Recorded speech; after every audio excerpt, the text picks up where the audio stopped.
berapa harga cafe ini? Akhirnya 3 jam pun berlalu dengan sangat cepat. Di mana Vanya terkejut saat mengetahui jika dirinya dijemput oleh pesawat pribadi milik Kuni. Sayangnya, semua teman Vanya tidak diperbolehkan masuk karena mereka tidak berkepentingan sehingga mereka tidak tahu jika Vanya dijemput oleh pesawat pribadi. Sementara Bisma yang semula diberi foto oleh Eva merasa takjub sekaligus khawatir. Dia takut salah orang, tapi Vanya yang sangat fasih berbahasa negara Java bisa meyakinkannya jika dirinya adalah Vanya yang harus dijemput. Dengan perasaan tak enak, Bisma hanya bisa melanjutkan perjalanannya kembali ke kota Purple. Dia sangat senang sekaligus sedih saat bisa menjalankan tugas pertamanya setelah tragedi kota Purple. Sehingga tanpa berlama-lama lagi, dia langsung menuju kota Purple. Selamat malam Nona Vanya. Apakah Anda butuh sesuatu? Tanya salah satu pramugari pribadi Kuni. Untuk saat ini tidak ada. Ucap Vanya santai karena dia lebih menantikan segera bertemu dengan Kuni. Baiklah Nona, jika Anda membutuhkan kami, maka tolong pencet tombol merah di sebelah kiri Anda. Terang pramugari yang mendapat anggukan dari Vanya. 1 jam berlalu dengan cepat dan Vanya sudah tak sabar ingin memperlihatkan penampilan barunya di hadapan Kuni. Sementara Kuni yang sedang minum teh di sebuah kafe sedikit terkejut saat dirinya mendapati Siska yang sedang melayani seorang tamu. Ternyata, Siska memiliki ego yang sangat tinggi sehingga dia tidak menerima tawaran dari Kuni untuk bekerja di Kinan Group. Hei manis, apa kamu juga mau melayani kami di luar jam kerjamu? Ucap salah satu pelanggan yang bernama Ray. Maksud Anda tuan? Tanya Siska yang tak mengerti dengan ucapan pelanggannya. Maksud kami adalah kamu melayani kami bertiga di dalam kamar hotel. Untuk masalah bayaran. Nanti aku kasih lebih, gimana? Timpal salah satu pria yang lainnya. Maaf, saya tidak minat. Ucap Siska lalu bergegas pergi menjauh dari ketiga pria brengsek itu. Berhenti, jika kamu melangkah sekali lagi. Maka aku akan mengadukanmu ke manajermu biar kamu dipecat.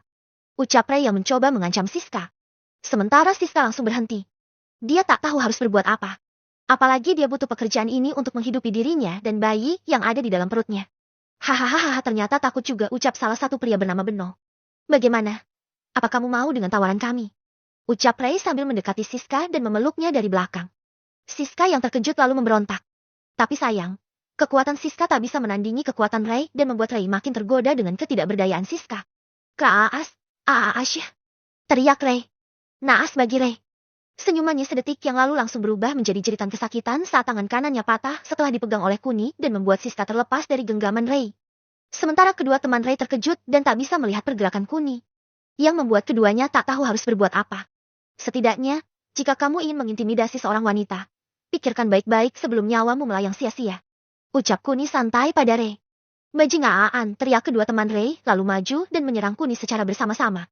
Tapi bagi Kuni, serangan kedua keroco ini bagaikan serangan anak kecil yang mudah sekali dipatahkan.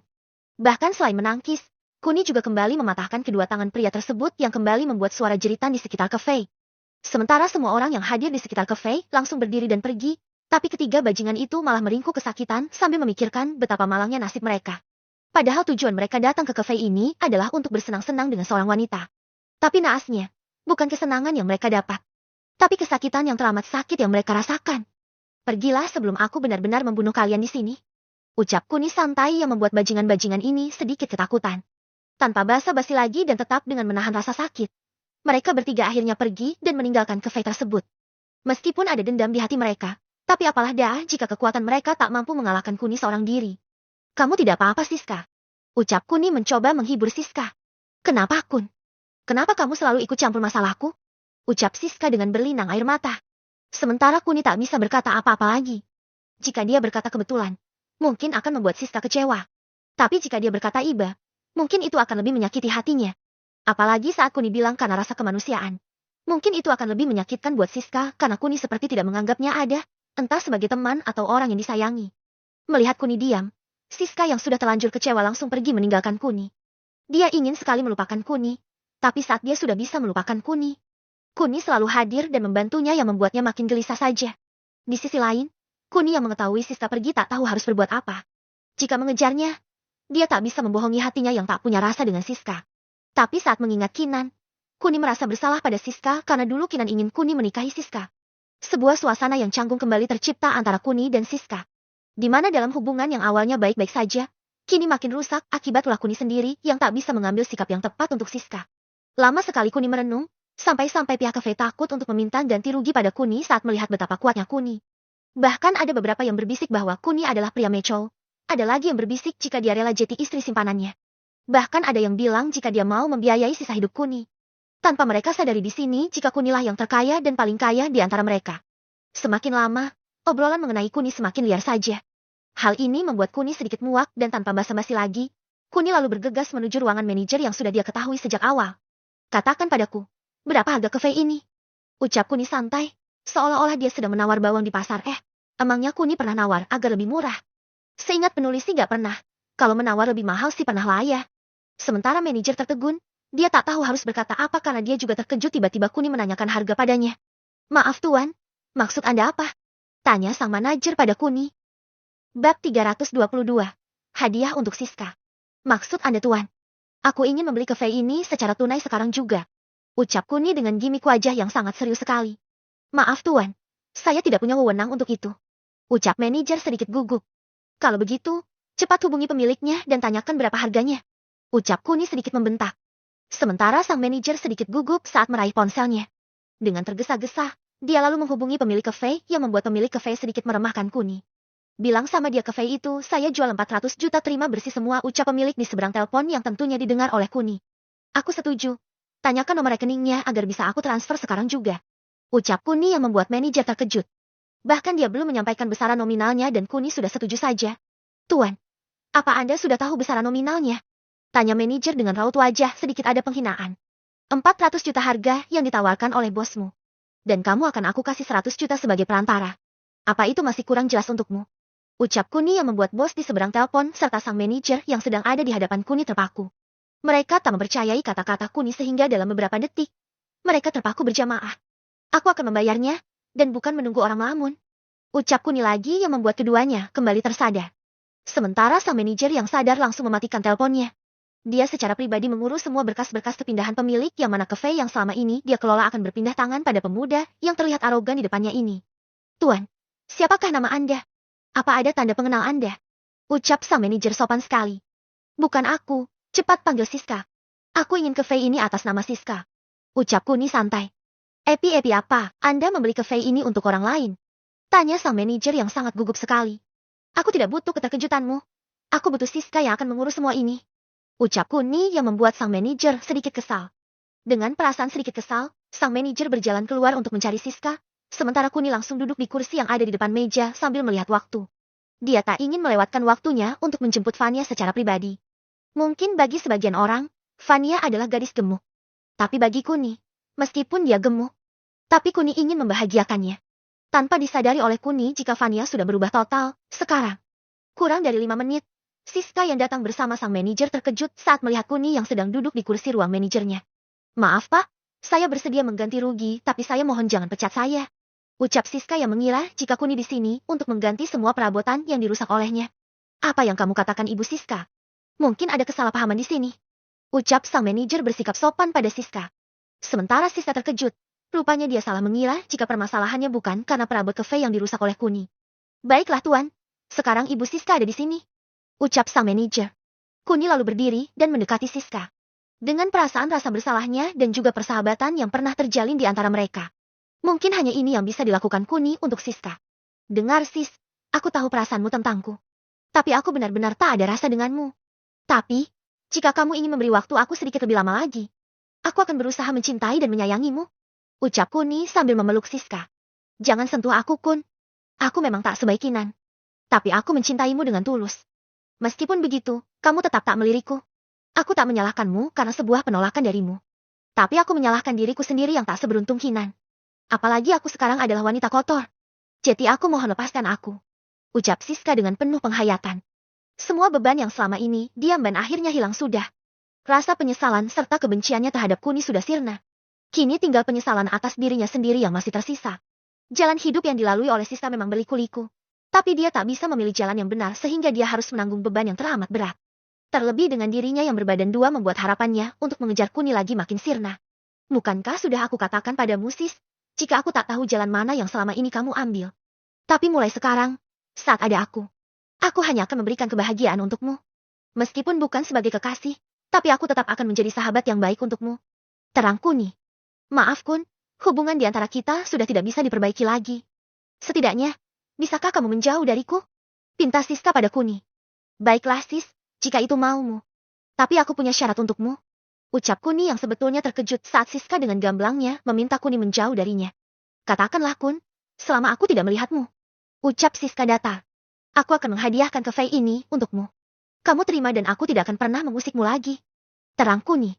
Sementara manajer yang dari tadi diam saja langsung terkejut saat mendengar ucapan Kuni jika kafei yang akan dibelinya seharga 400 juta akan diberikan pada wanita jalang seperti Siska. Aku tidak bisa menerimanya Kun. Ucap Siska. Tidak ada pilihan untukmu sis. Kamu harus menerimanya. Terang Kuni lalu berkedip pada sang manajer. Setelah itu, Kuni menyelesaikan biaya administrasi dengan sangat cepat dan itu membuat sang manajer terkagum-kagum. Dia tak menyangka jika berbisnis dengan Kuni bisa secepat dan semudah ini. Tinggal menyerahkan nomor rekening. Kurang dari 1 menit, saldo di rekeningnya bertambah. Sampai jumpa lagi sis. Aku harap kamu bahagia sekarang. Ucapan perpisahan yang biasa-biasa saja dari Kuni mampu membuat Siska kembali meneteskan air matanya. Dia tak mengira jika Kuni benar-benar tak menaruh hati sedikit pun padanya. Setelah itu, Kuni pergi dan dengan cepat menuju bandara. Apalagi jadwal landing pesawat pribadinya kurang 20 menit lagi. Sementara jarak dirinya dari bandara sekitar 10-15 menit sehingga dia hanya punya waktu yang mepet sekali. Sesampainya di bandara, dia bergegas berlari untuk menuju ke terminal kedatangan untuk menunggu Fania. Bab 323. Akhirnya Fania tiba. Sesampainya di bandara, Kuni langsung menuju ke terminal kedatangan dan terkejut saat mengetahui hanya ada 3 orang saja. 1 laki-laki dan 2 perempuan. Jadwal Fania masih 10 menit lagi batin Kuni setelah melihat jam di tangannya. Sementara Kuni duduk, sepasang mata tak percaya sedang menatap Kuni. Sepasang mata seorang gadis yang duduk di depan Kuni, dengan bentuk tubuh langsing dan seksi serta senyum manis terulai di bibirnya membuat batin Kuni seperti tidak nyaman sekali. Dengan perasaan tak enak, Kuni lalu melihat sekeliling dan mendapati sepasang mata sedang memperhatikannya. Kuni tidak tahu jika sepasang mata itu milik Fania. Hanya saja Kuni sedikit terkejut saat wajah itu seperti tak asing baginya. Hampir 1 menit sepasang mata itu melihat Kuni dengan senyuman menawannya dan itu membuat Kuni penasaran. Akhirnya, dengan sedikit ada rasa keraguan, Kuni lalu melihat wanita tersebut dengan mata dewanya dan terkejut saat mengetahui namanya. Fania, ucap Kuni lirih sambil berdiri. Sementara gadis itu juga berdiri sambil tetap mempertahankan senyuman menawannya. Fania? Kamu Fania? Ucap Kuni dengan sedikit berlari kecil. Sementara Fania terkejut saat Kuni mengenalinya. Dia tak mengira jika Kuni bisa mengenalinya dengan sangat cepat. Tuan Bei, teriak Fania sambil berlari kecil ke arah Kuni. Setelah itu, mereka saling berpelukan dan melepas rindu. Terlebih Fania yang langsung mencium bibir Kuni yang membuat beberapa orang dan petugas yang ada di sana sedikit terkejut dan terpaku. Mungkin sudah biasa saat kita berciuman di tempat umum di negara Tlago. Tapi di sini, di negara Java yang kental dengan budaya kesopanannya sedikit tidak umum, jika kita harus berciuman di tempat umum. Dan itu juga yang diketahui oleh Fania sehingga tanpa memperdulikan pandangan orang lain, Fania tetap mencium Kuni. Awalnya Kuni menyambut ciuman Fania. Tapi beberapa detik kemudian dia tersadar dan mendorong Fania sedikit sambil berkata pada Fania. Ini Java Fania. Kita tak bisa sembarangan ciuman di depan umum. Oh maaf Tuan Bei, aku tidak mengerti tentang budaya di sini. Kilah Fania. Sebetulnya Fania tahu akan adat istiadat di negara Java. Tapi rasa rindunya akan Kuni membuatnya melewati batas dan tidak peduli dengan pandangan orang sekitar. Dia tetap melakukan aksinya meskipun Kuni menghentikannya. Ada apa denganmu Sayan? Kenapa kamu berubah sekali? Ucap Kuni yang mulai mempertanyakan perubahan bentuk tubuh Fania. Ini semua untukmu Tuan Bei. Ucap Fania pede sekali. Apa? Apa kamu tidak bercanda? Bahkan baru 1 bulan lebih sedikit dan kamu sudah seseksi ini. Sanjung Kuni yang membuat Fania makin percaya diri saja. Inilah kuasa uang Tuan Bei. Selama uang berbicara, aku bisa menjadi apapun yang aku inginkan. Terang Fania. Lalu, kenapa kamu sudah ada di sini? Bukankah jadwal landingmu masih beberapa menit lagi? Ucap Kuni penasaran. Tuan Bei, bukankah kamu tahu kalau aku kesini naik pesawat pribadimu? Lalu kenapa kamu lupa jadwalmu sendiri? Terang Fania. Oh baiklah, lebih baik kita pulang saja. Dan maafkan aku Sayan. Ucap Kuni sambil memeluk Fania erat sekali. Setelah itu, Fania masuk ke dalam mobil Viper Kuni. Mobil pertama yang Kuni dapat dari transaksi pertamanya di pelelangan batu Gio. Dengan perasaan bahagianya, Fania yang sudah berubah drastis itu lebih percaya diri dan lebih bersemangat dalam menjalani kehidupan yang tidak dia ketahui ke depannya. Tuan Bei, kita mau kemana? Tanya Fania penasaran. Tentu saja ke rumah kita Fania. Ucap Kuni santai. Pipi apa? Ke rumah kita? Itu berarti kita akan tidur di 1 atap. Ucap Fania. 1 atap? Kenapa kita tidak tidur di 1 ranjang saja? Goda Kuni. Hei Tuan Bei, apa kamu masih kurang saat kamu sendiri sudah memiliki 7 wanita di rumahmu? Ucap Fania santai. Karena dia hanya mendengar tragedi yang terjadi di kota Purple tapi tidak mengetahui jika pelaku dan korbannya adalah Kuni dan orang terdekat Kuni. Apa kamu tidak tahu berita besar beberapa minggu ini? Tanya Kunidata. Oh itu. Itu yang membuat aku juga penasaran Tuan. Siapa orang yang berani membunuh Raja Oceani? Sehingga membuat gempar seluruh dunia. Apa kamu tahu siapa itu Tuan? Tanya Vania antusias sekali. Sementara Kuni tak menanggapi ucapan Vania. Dia tak ingin mengenang tragedi itu. Tapi Vania yang tidak tahu justru membuat ingatannya kembali. Di mana rasa bersalahnya saat melihat wajah-wajah semua istrinya yang datar dan sedikit ada rasa ketakutan. Membuat Kuni menjadi suami yang gagal. Yang tak mampu menjaga keamanan serta kenyamanan istri-istrinya. Tuan B, kenapa diam saja? Apa kamu tidak mengetahuinya siapa orangnya? Tanya Vania lagi. Orang itu aku Vania. Aku yang telah membunuh Raja Oceani itu. Ucap Kuni datar yang membuat Vania terkejut bukan main. Sementara di rumah Rensi yang sudah mendapat tawaran dari Kuni merasa bimbang. Dia masih tak bisa menentukan apakah dirinya harus mengikuti kemauan Kuni atau tetap melanjutkan hidupnya yang monoton ini. Di sisi lain, dia tak punya tujuan. Tapi di sisi lainnya lagi Kuni datang dengan memberinya tujuan baru serta harapan. Harapan tentang identitas aslinya dan juga harapan tentang misteri yang sudah ada di tubuhnya sejak pertama kali dia ditemukan oleh Tuan Leo. Dengan perasaan bimbang yang berkecamuk di dalam hatinya. Dia masih tak bisa menentukan pilihannya. Sementara Kuni dan Vania sampai di depan rumahnya dan Vania diam setelah dia mengetahui jika orang yang telah membunuh Raja Oceani adalah Kuni. Kenapa kamu diam? Apakah kamu takut denganku? Tanya Kuni sebelum keluar dari mobilnya. Tidak Tuan B. Hanya saja aku mendengar ada banyak orang yang mati dan aku juga mendengar jika istri dari tuan rumah juga ikut mati. Meskipun tidak dijelaskan berapa jumlahnya tapi dari tadi aku berpikir jangan-jangan. Kamu benar Vania. Ketujuh istriku telah mati akibat insiden itu. Ucap Kuni memotong pembicaraan Vania. Sementara Vania yang mendengar langsung dari mulut Kuni, lantas dia langsung meneteskan air matanya. Dia tak menyangka saat dirinya sibuk merombak total tubuhnya. Kuni, laki-laki yang dia sayangi malah berperang dengan hatinya sendiri akibat kehilangan seseorang yang dia cintai. Maafkan aku Tuan B. Bab 324, tugas penting untuk Vania. Maafkan aku Tuan B. Aku tidak tahu dan aku tidak ada di sampingmu saat kamu kehilangan dan mengalami kesedihan. Terang Vania dengan suara isak tangisnya. Apa yang kamu tangisi Vania? Itu bukan salahmu. Ucap Kuni mencoba menghibur Vania. Tapi itu bukan salahmu. Berhenti menangis dan ayo kita turun. Ucap Kuni lalu membuka pintunya dan pintu Vania. Setelah turun, Vania terkejut saat melihat pekarangan Kuni yang tak terawat itu. Dia tak menyangka jika kehidupan Kuni selama ini lebih buruk dari yang dia duga. Tanpa disadari oleh Vania, jika Kuni lebih buruk dalam hal percintaan di mana dalam sekali bercinta, Kuni bisa langsung memakai 5 orang wanita sekaligus.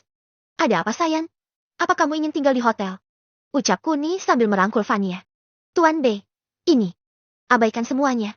Dulu tak seperti ini. Tapi sekarang tidak terawat karena tidak ada orang selain aku di sini. Ucap Kuni lalu mencumui Vania. Sementara Vania yang terkejut lalu membalas cumbuan Kuni. Sudah sejak lama sekali dia merindukan sentuhan yang diberikan oleh Kuni.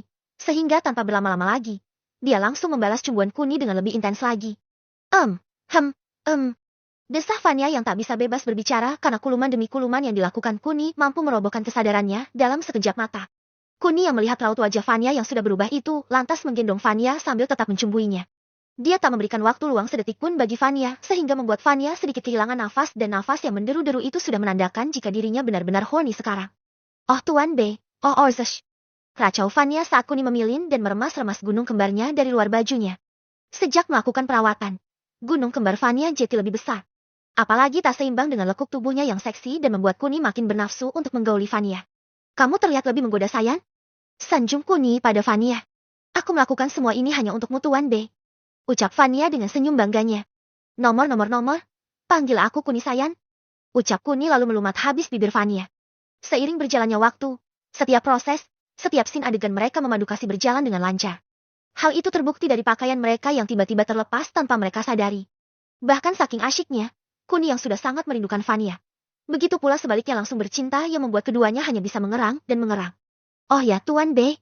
Oh ya terus Racau Vania saat tusukan demi tusukan yang dilakukan Kuni sampai mentok mengenai dinding rahimnya yang terdalam.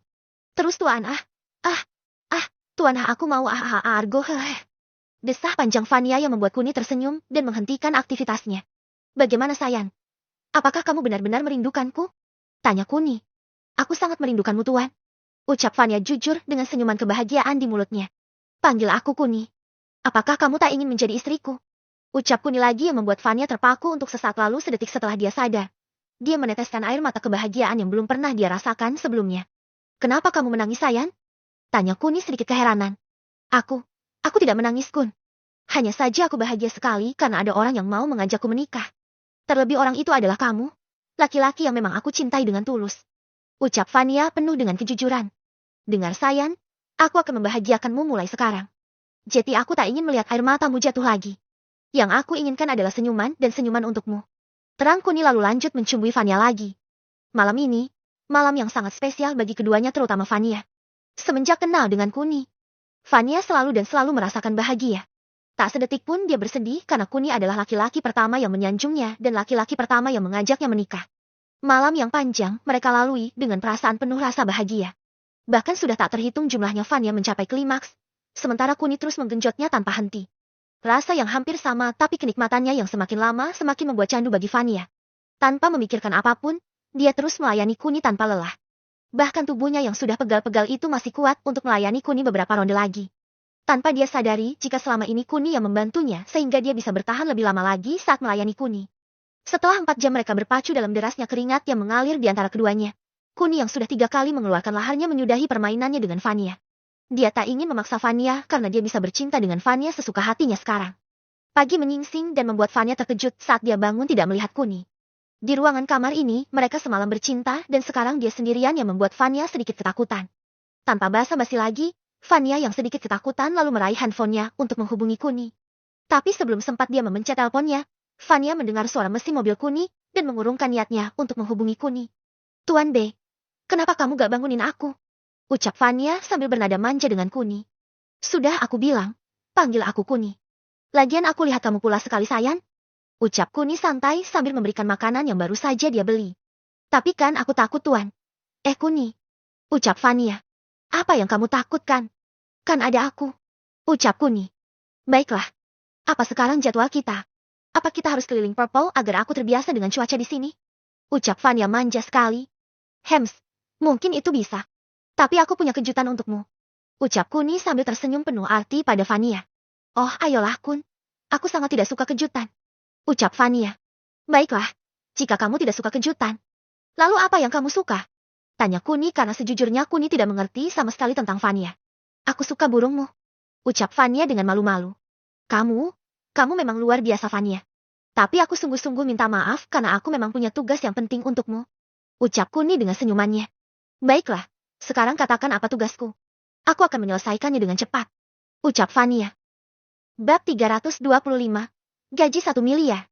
Katakan Sayan, apa tugasku? Ucap Fania. Mungkin kamu tidak akan senang. Tapi aku ingin kamu memimpin perusahaanku. Ucap Kuni sedikit cemas. Epi apa? Memimpin perusahaan. Ucap Fania terkejut sekali. Dia yang tak menyangka jika Kuni meminta sesuatu yang bahkan tidak pernah dipikirkan oleh Fania. Apalagi saat kemarin dia di negara Tlago, dia sedang bercanda dengan teman-temannya tentang Fania punya sebuah perusahaan. Dan sekarang, baru semalam dia di negara Java. Kuni sudah memberikan sebuah berita yang sangat mengejutkannya. Sayan, aku tidak bisa menerimanya. Kamu kan tahu sendiri kalau aku hanyalah orang biasa. Bahkan pendidikanku tidak sampai S1. Terang Fania. Kamu jangan khawatir Sayan. Kamu nanti dibimbing oleh Eva agar terbiasa. Apalagi tugasmu tanda tangan saja dan itu tidak berat sama sekali. Bahkan kamu tidak harus pergi ke kantor. Hanya pergi ke sana saat ada keadaan mendesak saja. Terang Kuni yang mencoba meyakinkan Fania. Mendengar pernyataan Kuni, Fania hanya bengong. Dia tak mendengar semua ucapan Kuni setelah telinganya mendengar nama Eva. Perhatian Fania tertuju pada Eva karena sudah sejak lama dia penasaran akan sosok Eva. Sejak dia bergabung di perusahaan tour and travel yang didirikan oleh Eva, tak sekalipun dia pernah melihat Eva. Sehingga saat Kuni berkata nama Eva, disitulah perhatian Fania tertuju. Sayan, malah bengong. Ucap Kuni sambil menyentuh bahu Fania. Hehehe, tidak apa-apa Kun. Sejujurnya aku sangat penasaran dengan sosok Eva. Ucap Fania. Oh itu. Kamu akan melihatnya sebentar lagi. Karena aku sudah bilang padanya untuk datang ke sini. Ucap Kuni santai. Setelah itu, mereka sarapan bersama dan mandi bersama. Hanya saja sesuai dengan perkataan Kuni tadi jika Kuni tak akan bercinta dengan Fania sebelum urusan dan tugas Fania selesai. Tintong. 2 jam kemudian, saat Fania dan Kuni sedang asyik mengobrol tentang masalah serta kegiatan mereka selama 1 bulan terakhir, pintu bel Kuni berbunyi dan Eva masuk dengan santainya. Kowun. Teriak Eva. Di kamar utama. Ucap Kuni santai dan suaranya sudah menggema di telinga Eva. Tanpa mengetuk pintu, Eva langsung membukanya dan sedikit ada rasa tidak senang dari Eva. Berhenti berbicara seperti itu, Kun. Aku takut, ta. Ucapan Eva terhenti saat melihat seorang wanita seksi yang sedang berada di pelukan Kuni. Apa kamu mau protes? Ini Vania. Ucap Kuni santai. Vania, bukankah dia gemuk sekali, Kun? Lalu kenapa dia jadi seseksi ini? Tanya Eva keheranan. Sementara Vania lebih terkejut lagi saat melihat Eva. Dia tak mengira sama sekali jika Eva yang membuatnya penasaran. Tubuhnya seperti anak kecil. Sayang, kenapa kamu malah bengong lagi dan tidak menjawab pernyataannya? Ucap Kuni mencoba menyadarkan Vania. Apa yang dia katakan, Kun? Ucap Vania setelah sadar dari lamunannya. Dia bilang kamu itu gemuk, lalu sekarang kenapa kamu jadi seseksi ini? Ulang Kuni. Mendengar ucapan Kuni, Vania tersipu malu. Dia tak menyangka jika semua orang akan terkejut dengan perubahan dirinya. Oh ya, F. Tolong kamu ajari semua hal tentang perusahaan. Karena dia yang akan menggantikan tugas-tugas yang selama ini kamu handle. Ucap Kuni santai. Apa? Jadi kamu ingin Vania menjadi direktur di perusahaanmu? Ucap Eva sedikit tak percaya. Iya, apa kamu mau menghandle masalah perusahaan terus-menerus? Tanya Kuni pada Eva. Tidak Kun. Aku akan mengajari Vania semuanya. Ucap Eva karena dia sudah bosan menghandle urusan perusahaan. Baiklah sayang, kamu bisa ikut Eva. Dan belajarlah yang giat. Ucap Kuni santai. Baik Kun. Tapi apa aku bisa mengemban tugas ini? Ucap Vania tak percaya diri. Kamu jangan khawatir Vania. Gajimu 1 miliar sebulan, apa itu kurang untukmu? Ucap Eva santai. Sementara Vania dengan pemikiran sedikit onnya masih menerka-nerka dan tidak tahu harus berkata apa. Lama sekali dia berpikir dan masih belum menemukan jawabannya. Kun, 1 miliar itu berapa co? Tanya Vania sedikit lirik pada Kuni. Perkiraan sekitar 1 jutaan co. Ucap Kuni santai. Sebulan aku digaji 1 juta co. Ucap Vania sedikit terkejut. Kenapa? Apa masih kurang? Ucap Kuni santai. Bebe bukan itu, Kun. Apa itu tidak berlebihan? Di negaraku pun gaji 1 juta col belum ada yang memiliki. Terang Vania. Berarti kamu menjadi orang pertama yang mencapai itu kan? Ucap Kuni. Hehehe tapi aku tidak mau Kun, ucap Vania. Tidak mau? Kenapa tidak mau sayang? Ucap Kuni penasaran. Ya karena uang yang kamu kasih terlalu banyak. Aku akan bekerja untukmu tapi imbalannya jangan terlalu banyak. Cukup bayar 10.000 col per bulan itu sudah cukup banyak untukku. Ucap Vania yang membuat Kuni dan Eva terkejut. Hei Kun, kamu dapat dari mana wanita bodoh ini? Apa dia tidak tahu jika uang 10 juta di negara kita hanyalah cukup untuk makan dan membayar kos-kosan? Ucap Eva lantang yang sangat mengejutkan Vania. Kamu diam dulu F, biar aku yang berbicara dengannya. Kamu pulanglah. Biar aku yang akan menjelaskan semua tugas-tugasnya. Terang Kuni. Eva yang mendengar ucapan Kuni lalu beranjak pergi. Dia tak tahu jika Vania sebodoh itu. Sementara Vania tak tahu mengapa Eva mengoloknya. Padahal niatnya adalah untuk tidak memeras ataupun menguras uang milik Kuni. Dengar sayang, uang 1 juta col memang banyak. Tapi itu sepadan dengan tugas yang akan kamu kerjakan. Jadi terimalah besaran gaji itu. Dan kamu bisa menikmati hidup yang sesungguhnya. Ucap Kuni santai. Sejujurnya gaji 1 miliar itu sama dengan gaji Mona. Dan itu berbeda dengan uang pribadi yang diberikan Kuni. Tapi bagi Vania, yang belum pernah menerima gaji sebesar itu, membuatnya sedikit tidak enak hati. Apalagi Kuni sudah memberikan uang yang banyak untuknya sehingga hatinya tidak bisa menerima lagi jika Kuni memberikan uang lagi. Bagaimana? Apa kamu mau menerima tawaranku? Tanya Kuni lagi. Tapi Kun, uang yang kamu kasih sudah banyak untukku. Sejujurnya aku sudah tidak butuh uang lagi. Jadi aku akan menerima tawaranmu, tapi untuk besaran gajinya apa bisa diturunkan sedikit? Tawar Vania pada Kuni. Baiklah, kamu maunya berapa? Tanya Kuni yang memang tidak ingin memaksa Vania. Bab 326, tekad RNSY sudah bulat. Kamu maunya berapa sayang? Tanya Kuni. Ya itu tadi Kun, cukup 10 juta per bulan. Bagaimana? Tanya Vania pada Kuni. Baiklah, jika itu kemauanmu, kamu akan menerima gaji 10 juta per bulan. Sekarang dengarkan aku. Pekerjaanmu. Kemudian Kuni menjelaskan secara singkat tentang tugas-tugas yang akan dilakukan oleh Vania. Hanya saja, setelah beberapa saat, yang Vania ingat hanya tentang tanda tangan dan tanda tangan. Selain itu, dia juga tidak bisa mengingat tentang rincian pekerjaannya, termasuk perjanjian-perjanjian dan juga syarat dan kewajiban perusahaan. Tapi Kuni meyakinkan padanya jika tugas utama Vania adalah menandatangani berkas-berkas. Sementara tentang isi dari perjanjian kontrak tetap dihandle oleh Eva sehingga Eva tidak perlu keluar ruangannya dan masih bisa melakukan transaksi atas nama Kinan Group. Setelah hampir 1 jam Kuni menjelaskan, Vania yang hanya mengerti sebagian langsung mengangguk tanda dia paham. Meskipun dalam benaknya sedikit khawatir juga karena ini baru pertama kalinya dia bekerja sebagai direktur. Ayo kita jalan-jalan sekarang. Ajak Kuni yang membuat Vania sedikit senang. Setelah itu, mereka pergi ke berbagai taman hiburan dan juga ke beberapa tempat yang romantis. Disitulah kebahagiaan Vania lengkap sekali. Sementara di tempat lain, demi untuk menghilangkan suntuknya karena sudah tidak mempunyai tujuan, Renzi yang hanya seorang diri pergi ke berbagai tempat demi untuk mengisi hatinya yang kesepian. Dia pergi ke pegunungan dan pulau-pulau kecil di sekitar kota Purple dan tetap tak bisa mengisi dahaga akan hatinya. Renzi, yang sedari kecil selalu belajar ilmu bela diri dan selalu bertarung merasa kehidupannya sudah tidak lengkap sekali. Hatinya semakin kosong tak kalah hidupnya yang damai tidak memberikan sesuatu yang memuaskan. Sehingga tekad dalam hatinya tiba-tiba kembali dengan harapan yang dibawa oleh Kuni. Ya, terbesit dalam pikiran Renzi untuk berpetualang dengan Kuni. Apalagi dia tahu jika hanya Kuni yang bisa melihat peta di punggungnya sehingga keinginannya untuk memecahkan misteri yang selama ini diembannya sangatlah kuat. Setelah tekadnya bulat, Renzi dengan mata seperti harimau yang siap menerkam siapapun itu lantas kembali ke kediamannya. Tak lupa dia juga akan menemui Kuni untuk menerima tawaran yang Kuni berikan tempo hari padanya. Setelah puas berkeliling, Vanya yang sangat takjub dengan keramah tamahan serta tempat destinasi wisata yang sangat beragam membuatnya senang dan betah tinggal di sini. Apalagi sangat mengingat jika kedamaian di kota Purple sangatlah membuat hatinya tenang karena tingkat kejahatannya yang relatif rendah. Hanya saja, mungkin karena bentuk tubuhnya yang relatif seksi, sehingga kemanapun dia pergi, mata setiap lelaki selalu menatapnya tanpa kedip. Terlebih Kuni, laki-laki kekar dan tampan ada di dekatnya yang membuat semua wanita juga iri menatapnya. Kun, kita mau kemana lagi? Bukankah ini sudah malam? Tanya Vanya karena waktu sudah menunjukkan pukul 8 malam, tapi Kuni masih mengajaknya berkeliling. Aku akan membawamu ke perusahaan kita yang lainnya. Ucap Kuni. Perusahaan lainnya? Tanya Vanya sedikit penasaran. Setelah itu, mereka tiba di sebuah gedung besar berkelap-kelip. Apalagi di malam hari, banyak orang-orang kaya yang berlalu lalang keluar masuk gedung dengan perasaan bahagia. Rupanya, gedung megah di depan Kuni adalah sebuah gedung yang dikhususkan oleh Kuni untuk memajang, serta memamerkan semua perhiasan yang ada di gudang Kuni. Semua itu Kuni lakukan agar usahanya 1 bulan yang lalu tidak sia-sia saat dia memborong seluruh perhiasan terbaik yang ada di tempat Mouse. Sementara Vanya takjub dengan kelap-kelip lampu yang sangat indah di depannya. Dia tak pernah melihat tempat terang dan seindah ini. Kun, ini? Tanya Vanya. Iya, ini juga milik kita. Ayo kita masuk. Ajak Kuni. Setelah itu mereka turun dan masuk, sementara semua mata tertuju pada Vanya dan Kuni, sedang pandangan Vanya tertuju pada semua perhiasan yang ada di dalam etalase di depannya. Dia tak mengira jika di dalam gedungnya lebih terang dan perhiasan-perhiasan di depannya lebih terang lagi yang membuatnya senang sekali. Baru kali ini dia melihat perhiasan-perhiasan yang sangat indah sekali. Kamu tunggu di sini sebentar.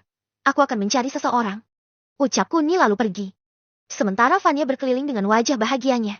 Baginya, hanya dengan melihat perhiasan ini aja, suasana hatinya sudah bahagia sekali.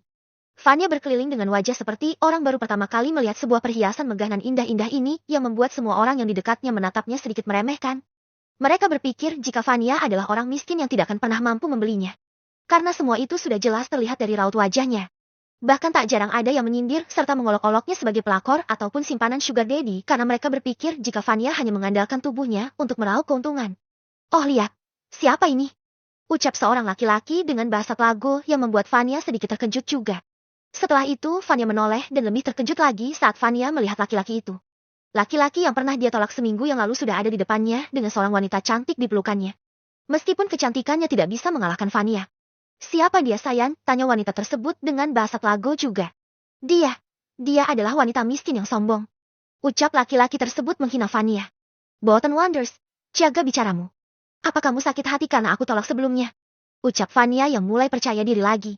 Sementara laki-laki bernama Bolton itu terkejut. Wanita yang bersamanya lebih terkejut lagi.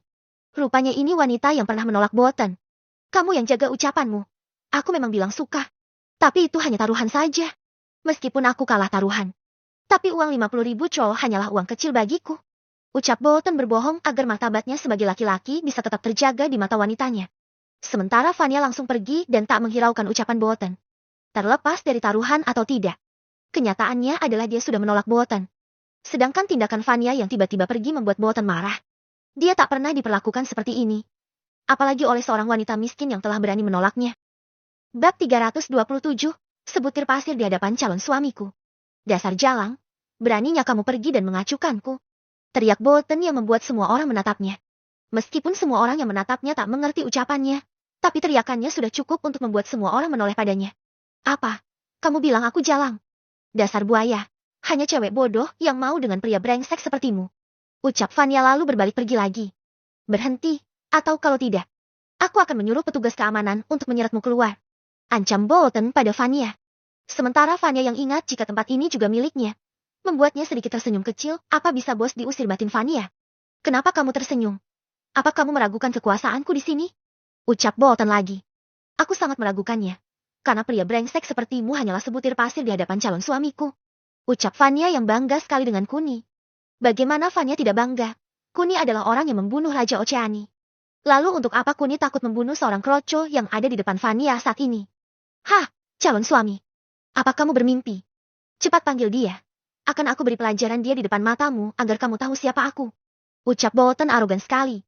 Hahaha, seorang pria tidak akan pernah menarik kata-katanya. Ucap Kuni datar dengan bahasa Tlagonya. Sementara Vanya senang sekali saat mendengar suara Kuni. Sedangkan Bolton makin marah karena kata-kata Kuni seperti meremehkannya. Siapa kamu? Apa kamu calon suami wanita miskin ini? Ucap Bolton keras sekali. Oh, iya betul. Dia adalah bidadariku yang selanjutnya. Ucap Kuni sambil merangkul dan mencium pipi Vanya. Mendengar ucapan Kuni, Bolton masih menerka-nerka siapa laki-laki di depannya ini. Tapi saat melihat pakaian Kuni yang biasa-biasa saja sudah membuatnya yakin jika dirinya lebih kaya dari Kuni. Ternyata kamu sama miskinnya. Aku tidak selevel bertaruh dengan orang miskin seperti kalian. Ucap Bolton arogan sekali. Hahaha, menarik. Sungguh menarik sekali. Sekarang katakan padaku, perhiasan seperti apa yang telah diberikan oleh laki-laki kaya di sampingmu ini? Atau kalian kesini hanya untuk melihat-lihat saja? Ucap Kuni yang mencoba bertanya pada wanita yang berada di samping Bolton. Karena Kuni tak melihat perhiasannya di tubuh wanita tersebut. Kamu sama bermulut besar dengan wanita miskin itu. Sekarang akan aku buktikan, kalau aku mampu membeli semua perhiasan ini. Ucap Bolton lebih arogan lagi. Sementara Kuni, tanpa sengaja melihat Mika dan menggeleng pada Mika agar tidak memberitahukan identitasnya pada Bolton. Kuni ingin bermain-main dengan Bolton karena sudah lama sekali dia tidak mempermainkan orang lain. Hei Kak. Pet panggil mah. Nah, gerkesi. Nih. Ucap Bolton dengan bahasa Java yang tidak lancar. Aku manajer di sini. Ada yang bisa aku bantu? Ucap Mika yang keluar dari kerumunan di belakang Bolton. Oh, tuh, Lanseka. Lihat. Bicaralah pakai bahasa Tlago Bolton. Biar aku yang menerjemahkannya. Ucap Vanya memotong pembicaraan Bolton yang sudah tak tahan dengan cara bicara Bolton yang seperti orang baru belajar bicara itu. Baiklah. Katakan padanya aku akan membeli semua perhiasan di etalase ini. Ucap Bolton dengan bahasa Tlagonya yang membuat Vanya terkejut. Cepat bilang. Kenapa kamu diam saja? Desak Bolton pada Vanya yang sedang terdiam itu. Hei Bolton, apa kamu ingin mempermalukan dirimu sendiri? Apa kamu tidak tahu berapa kurs mata uang negara Jave dan negara Tlago? Tanya Vanya sebelum menerjemahkannya pada Mika. Aku tidak peduli itu, aku akan membayarnya. Ucap Bolton. Vanya lalu berjalan ke arah etalase itu dan menemukan jika Bolton tak akan mampu membayarnya. Satu buah cincin saja sudah dibanderol seharga 5 miliar rupiah dan itu harga paling rendah. Belum lagi satu set perhiasan dibanderol dengan harga 1 miliar. Tidak. Ini nolnya tambah 3, dengan kata lain 1 triliun. Jika dikalkulasikan ke kurs Chol, maka nilainya adalah 1 juta Chol sampai 1 miliar Chol. Vanya tidak yakin Bolton bisa membayarnya. Bolton, harga semua ini sekitar 2 miliar Chol. Apa kamu yakin aku harus menerjemahkannya pada wanita itu? Ucap Vanya sambil menunjuk Mika. Pembohong. Apa kamu lupa jika kurs kita lebih baik dari mereka? Jadi aku yakin sekali semua nilai itu tak lebih dari 2 juta Chol. Ucap Bolton. Hahaha. Dasar tolol. Ternyata otakmu lebih parah daripada calon istriku. Pergilah sebelum kamu menjadi bahan olok-olokan di sini. Terang Kuni yang sudah tak berminat lagi berdebat dengan Bolton. Kamu. Beraninya kamu menertawakanku. Aku tidak yakin kamu mampu membeli sebuah cincin di sini. Ucap Bolton yang sangat meremehkan Kuni. Aku tidak berminat berdebat dengan badut sepertimu. Ucap Kuni lalu meraih tangan Vanya dan membawanya masuk ke sebuah ruangan VVIP. Sementara Bolton yang awalnya marah, lalu terkejut saat Kuni masuk ke sebuah ruangan yang bahkan dirinya sendiri tidak diperbolehkan masuk. Apalagi Kuni dan Vanya masuk dengan sangat lancar sekali yang membuat semua orang yang ada di sekitar Mika bertanya-tanya pada Mika. Manajer Mika, siapa pemuda itu? Ucap salah satu orang terkaya yang terdekat dengan Mika. Oh, selamat malam Direktur Zulka. Beliau adalah pemilik tempat ini. Ucap Mika singkat. Pemilik? Maksud manajer dia adalah bosnya. Tanya yang lainnya. Iya benar ucap Mika singkat yang membuat semua orang itu terkejut. Rupanya, pemilik tempat tersohor yang baru dibuka selama seminggu ini baru berusia 20-an tahun. Sangat muda sekali batin mereka. Sayan, kenapa kamu tidak memberinya pelajaran? Tanya Kuni yang penasaran dengan pola pikir Vanya. Aku harus bagaimana? Jika aku mempermalukan dirinya. Itu sama saja dengan aku mempermalukan diriku sendiri. Terang Vanya. Oh, begitu. Jadi aku semakin yakin kalau kamu orang yang sangat baik sekali. Sanjung Kuni sambil memeluknya erat sekali. Sementara Vanya senang. Dia tak menyangka jika Kuni tidak marah atas tindakan mengalahnya tadi. Apalagi pagi tadi. Kuni menasehatinya jika tidak boleh mengalah saat ada orang yang menghinanya. Tok tok tok. Suara pintu diketuk dan Mika masuk setelahnya. Tuan Kun, ada yang bisa saya bantu? Ucap Mika sopan sekali yang membuat Fania sedikit terkejut. Bab 328. Uang hanyalah sekedar angka. Ada yang bisa saya bantu Tuan Kun? Ucap Mika pada Kuni. Mika, bisakah kamu temani Fania untuk melihat-lihat semua perhiasannya? Dan pastikan dia untuk memilih setidaknya 5 set. Apa kamu mengerti? Ucap Kuni. Sementara Fania yang mendengar terkejut. Mika yang mengerti hanya bisa mengangguk. Hei Kun, bukankah itu terlalu berlebihan? Ucap Fania. Tidak sayang, stok perhiasanku terlalu banyak. Makanya aku mengadakan pameran di sini agar menarik minat orang-orang kaya. Kamu jangan khawatir karena aku bisa mendapatkannya lagi jika stok perhiasanku habis. Terang Kuni. Tapi dengan 5 set, itu terlalu berlebihan untukku. Ucap Fania. Maaf Nona Fania, akan saya jelaskan sebentar jika kami memiliki hampir 1000 set perhiasan lengkap dan memiliki nilai jual yang tinggi. Jadi, jika Anda mengambil 5 set perhiasan, sejujurnya itu tidak memberi dampak yang signifikan. Dengan kata lain, 5 set perhiasan adalah sebongkah berlian yang bisa Tuan Kun dapat dari satu bongkahan batu giok saja. Terang Mika yang membuat Kuni dan Fania terkejut. Kuni terkejut karena Mika bisa mengetahui seluk-beluk serta memahami setiap garis besar yang dia lakukan. Sementara Fania terkejut saat memikirkan betapa kayanya Kuni. Bahkan 1 set perhiasan saja bisa bernilai 1 miliar troll dan Kuni memiliki 1000 set perhiasan yang artinya 1 triliun troll. Jika dialihkan ke kurs rupiah setidaknya senilai 1000 triliun atau 1 kuadriliun. Seberapa kaya Kuni sebenarnya? Fania hanya memikirkan yang ada di depannya saja. Sedang kekayaan lainnya dari Dewi yang memiliki 2 keluarga besar di belakangnya, Fania tidak mengetahui itu. Bahkan jika Kuni mau, dia bisa mengambil semua kekayaan yang ada di bumi. Tapi dampaknya mungkin kurs mata uang akan bermasalah karena akan terjadi goncangan yang sangat besar di antara kurs-kurs mata uang yang sedang mendominasi sekarang. Sayang, apa kamu sudah mau memilih perhiasannya? Ucap Kuni. Fania hanya mengangguk lalu pergi mengikuti Mika, sementara Kuni tetap diam di dalam ruangan VVIP dengan kebosanan yang dilandanya. Apalagi tanpa terasa, 2 jam telah berlalu dan Fania belum juga kembali yang membuat Kuni makin bosan saja. Mungkin banyak yang bertanya tentang jam operasional yang Kuni terapkan di tempat pameran perhiasannya. Kenapa sudah jam 10 lebih pameran tersebut masih buka saja? Itu karena Kuni yakin dengan ide cemerlangnya di mana para pengusaha dan pebisnis handal akan melakukan acara rutin tentang pekerjaannya pagi sampai sore hari, sedang malamnya mereka akan menikmati waktu luang dengan memanjakan diri pergi keluar rumah. Meskipun hanya sekedar jalan-jalan dan ini yang Kuni inginkan. Dia membuka pameran perhiasannya jam 4 sore sampai jam 12 malam. Semua itu Kuni lakukan karena mengikuti waktu luang para pebisnis. Apalagi Kuni juga berencana akan membangun sebuah restoran bintang 5 di mana terdapat banyak sekali ruangan-ruangan yang bisa dijadikan tempat meeting pada sore dan malam hari. Sehingga tempatnya akan semakin ramai karena menyuguhkan perhiasan-perhiasan batu giok dan zamrud yang sangat memanjakan mata saat melihatnya. Karena Kuni semakin bosan, akhirnya dia keluar ruangan dan terkejut tiba-tiba dia dikerubungi oleh para taipan-taipan yang berasal dari kota Purple dan kota-kota lainnya yang mana tujuan mereka jelas sekali, ingin berteman dan mengenal Kuni. Kuni yang awalnya ingin mengusir mereka, akhirnya mengurungkan niatnya karena ini bisa jadi satu kesempatan yang baik untuk Fania bisa mengenal mereka. Sehingga dengan senyum palsunya, Kuni dengan lantang mengatakan jika Direktur Kinan Group sedang berada di sini. Dan dia kesini juga bersama Direktur Kinan Group yang baru yang membuat semua taipan-taipan itu makin senang dan bahagia. Selain bisa berkenalan dengan Kuni, mereka bisa berkenalan dengan Direktur Kinan Group yang sudah sejak lama mereka inginkan. Karena relasi Kinan Group sudah hampir 90% mencakup pasar di kota Purple sehingga mau tak mau mereka harus bisa bekerja sama dengan Kinan Group agar usaha mereka tetap jalan dan berkembang. Setelah 10 menit, akhirnya Fania datang ditemani oleh Mika. Kuni yang tahu kapan waktu yang tepat untuk memperkenalkan Fania akhirnya membuat jalan pintas. Yaitu dengan memperkenalkan Fania sekarang juga. Hanya saja saat melihat wajah Fania yang sedikit ditekuk, membuat Kuni sedikit mendelai waktunya dan berpura-pura akan mengadakan pertemuan kecil-kecilan di kalangan para taipan malam ini sehingga Kuni beralasan akan memperkenalkan Fania 15 menit lagi di aula utama gedung tersebut. Para pebisnis atau taipan pun semakin bersemangat dan mengurungkan niat mereka untuk pulang karena sekalian mereka ingin melihat dan mengenal Direktur Utama Kinan Group yang baru. Tak terkecuali Bolton. Dia juga penasaran dengan sosok Direktur Kinan Group sehingga meskipun dia sedikit malu tadi, tapi urat malunya masih bisa dikalahkan oleh rasa penasarannya. Kamu kenapa sayang? Kok wajahmu sedih begitu? Ucap Kuni sesaat setelah mereka bertiga masuk ke ruang VVIP. Sayang, maaf ya. Aku tidak bisa memilih. Ucap Fania. Kenapa tidak bisa sayang? Kan tinggal pilih lalu dibawa pulang, tanpa membayar. Sengaja Kuni menekankan kata tanpa membayar karena Kuni tahu Fania orangnya suka berhemat. Contohnya saja saat dulu dia mau beli baju. Dia keberatan jika baju yang dia lihat harganya mahal. Iya aku tahu sayang. Tapi saat aku melihat mereka, aku jadi teringat teman-temanku yang ada di Telago. Terang Fania. Oh kalau cuma masalah itu, kamu bisa memilih untuk mereka. Dan kita akan mengirimkannya besok. Bukankah itu keinginanmu? Ucap Kuni santai. Tapi Yang, aku, kamu jangan pikirkan masalah harganya. Buatku uang hanyalah sekedar angka.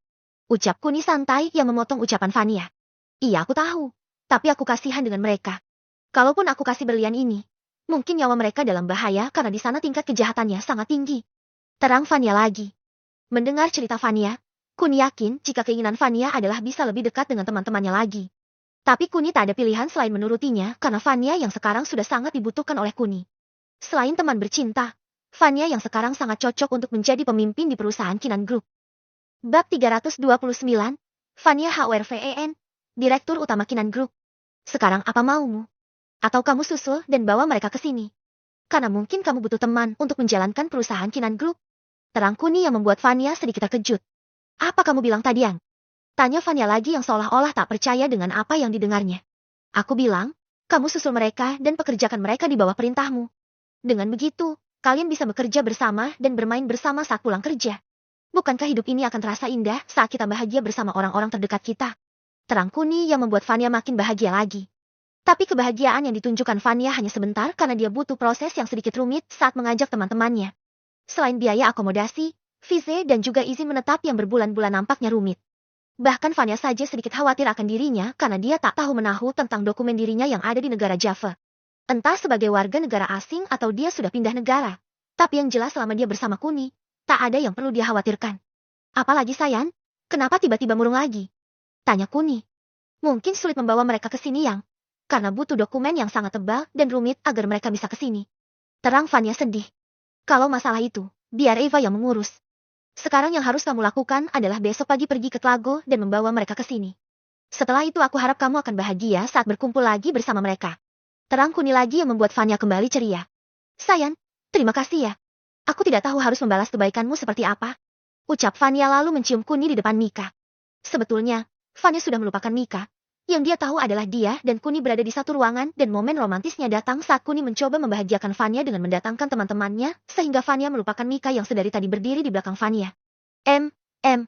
Ucap Mika yang pura-pura batuk agar Vania tahu jika masih ada dirinya di dalam ruangan VVIP ini. Kak Mika. Maaf ya. Aku gak tahu kalau ada kakak. Ucap Vania dengan senyuman malu-malunya. Mika hanya tersenyum membalas perkataan Vania. Sementara Kuni langsung mengusulkan ide cemerlangnya tadi. Sayan.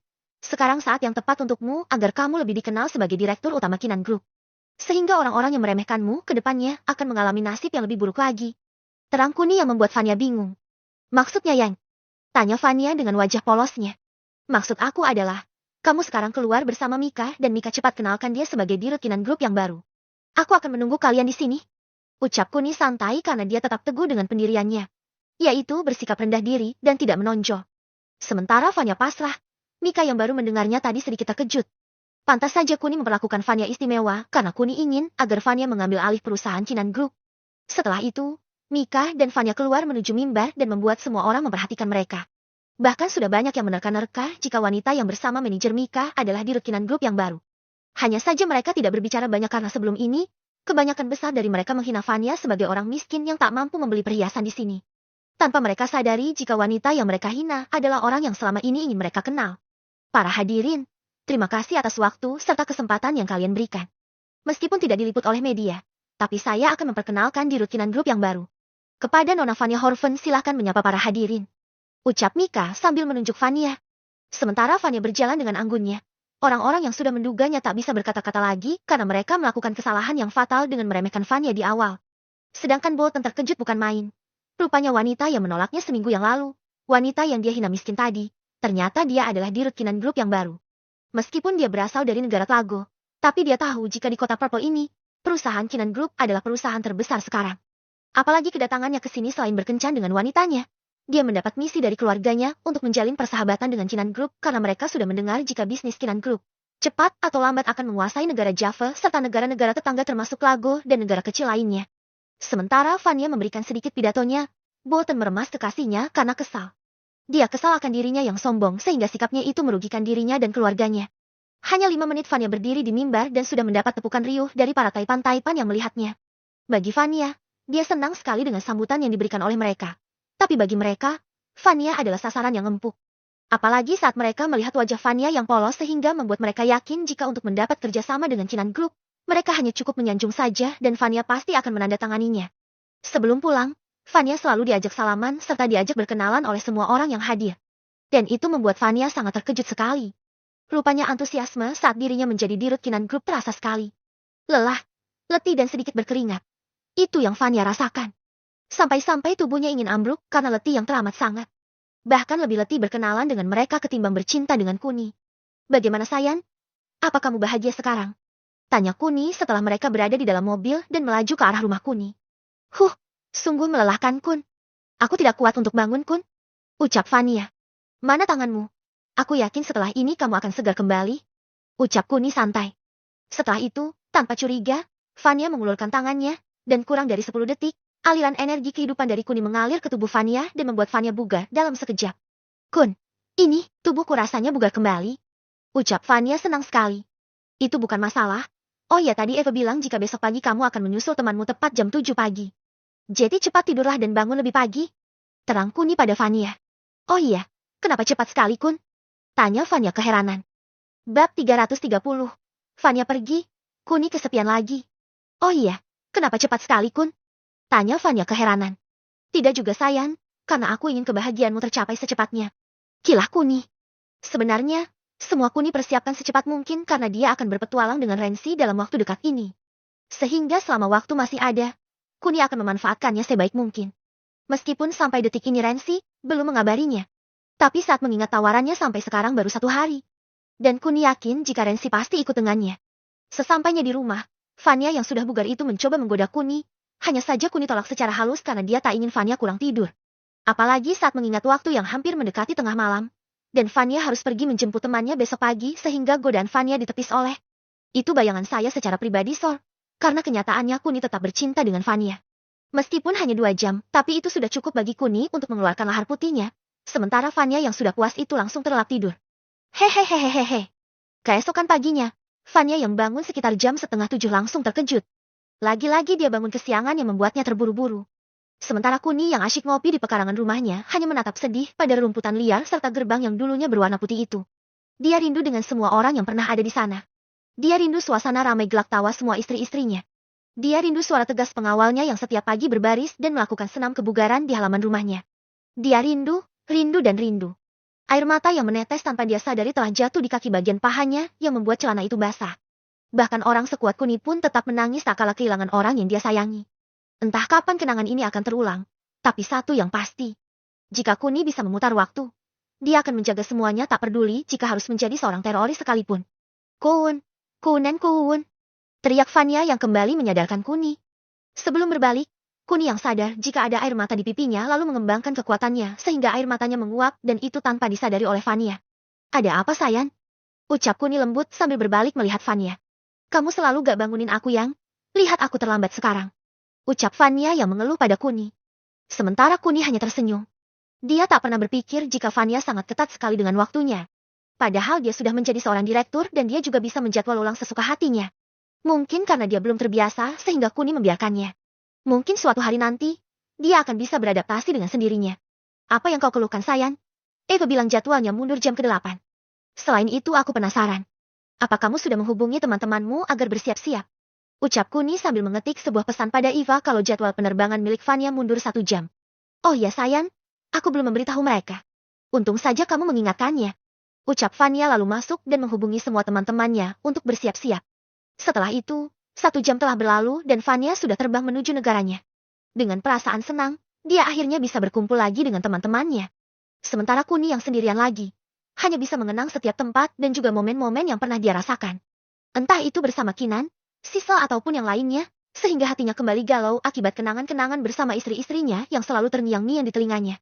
Tuan Kun, sapa seorang wanita pada Kuni yang sedikit mengejutkannya. Juni, ucap Kuni sedikit gugup. Apa kabar Tuan? Maaf sebelumnya karena saya tidak datang ke acara pemakaman istri Anda. Saya turut berduka cita. Ucap Juni yang sedikit mengejutkan Kuni. Bahkan hanya beberapa orang yang tahu. Tapi kenapa Juni yang notabene adalah orang luar malah tahu? Tapi semua itu tidak Kuni pikirkan lagi karena apa yang telah terjadi tidak bisa kembali lagi. Terlebih ucapan Juni yang tulus membuatnya tak enak hati jika harus menginterogasi Juni sekarang juga. Kamu? Sedang apa di sini? Tanya Kuni mencoba mengalihkan topik pembicaraan. Aku sedang. Jangan bilang kamu interview lagi di sini. Ucap Kuni yang langsung memotong percakapan Juni. Sementara Juni langsung tertawa. Dia tak menyangka jika Kuni selalu beranggapan bahwa dirinya sedang mencari pekerjaan ke sana kemari. Tidak Tuan Kun, aku kesini karena ingin bertemu dengan seseorang. Ucap Juni yang membuat Kuni sedikit penasaran.